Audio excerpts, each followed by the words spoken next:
ஏன்னா எனக்கு என் மாமனார் ரொம்ப ஸ்பெஷல்.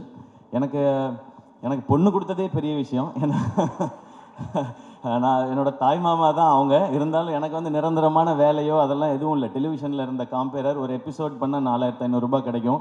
இப்போ பாலா ஏஞ்சலின்லாம் நிறைய வாங்குறாங்க இப்போ விஜய் டிவியில். ஏன்னா விஜய் டிவி வளர்ந்துருச்சு.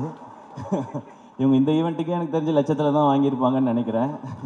ஸோ அப்போல்லாம் 4500 ரூபாய் தான் கொடுப்பாங்க. ஸோ பரவாயில்ல. ஆனால் எங்கள் மாமனார் என்ன சொன்னார்னா, அவன் ஏதோ ஒன்று பண்ணணும்னு நினைக்கிறான், மெட்ராஸ்க்கு போய் சர்வை பண்ணுறதே பெரிய விஷயம், அவன் சினிமாவுக்கு போகணுன்னு நினைக்கிறான், சப்போர்ட் பண்ணுவோன்னு சொன்னாங்க. எனக்கு இன்றைக்கி மேடை பார்க்கும் பொழுது நான் என் மாமாவுக்கு, மனோர் மாமாவுக்கு தேங்க்ஸ் சொல்லணும்னு நினைக்கிறேன் இந்த மேடையில். அவங்க தான் என்னை தைரியமாக சப்போர்ட் பண்ணது. போடா ஏதாவது ஒன்று முயற்சி பண்ணுறான், அவன் பண்ணணுன்னு நினைக்கிறான், பண்ணுறா பார்த்துக்கலான்னு சொல்லி. ஏன்னா அவருக்கு வந்து ஒரு 43 வயசில் எங்கள் மாமாவுக்கு ஹார்ட் அட்டாக் வந்துடுச்சு. அப்போ அவர் பிஸ்னஸ் எல்லாம் விட்டுட்டார். ஏன்னா அவருக்கு 2 பொண்ணு. அந்த 2 பொண்ணுங்களை பார்த்துக்கணும். அந்த டைம் தான் எங்கள் அப்பா இறந்துருந்தாங்க. அப்போது என் அக்காவுக்கு வந்து 2 பசங்க இருக்காங்க, எனக்கு 2 பசங்க இருக்காங்க. நான் வேலைன்னு என் உயிருக்கு எதுவும் வந்துடக்கூடாது, இவங்களை பார்த்துக்கிறதுக்காக இருக்கணும்னு சொல்லி அவர் வேலையவே விட்டார். அப்புறம் எனக்கு சப்போர்ட்டும் பண்ணார். என் பொண்ணை கட்டி கொடுத்துருக்கேன், அவர் வேலைக்கு போடா, 1,00,000 2 லட்ச ரூபா சம்பாரிடா, படிச்சிருக்கீல்லன்னு சொல்லாமல் உன் கனவை நோக்கி போடா அப்படின்னு சொல்லி சொன்னாங்க.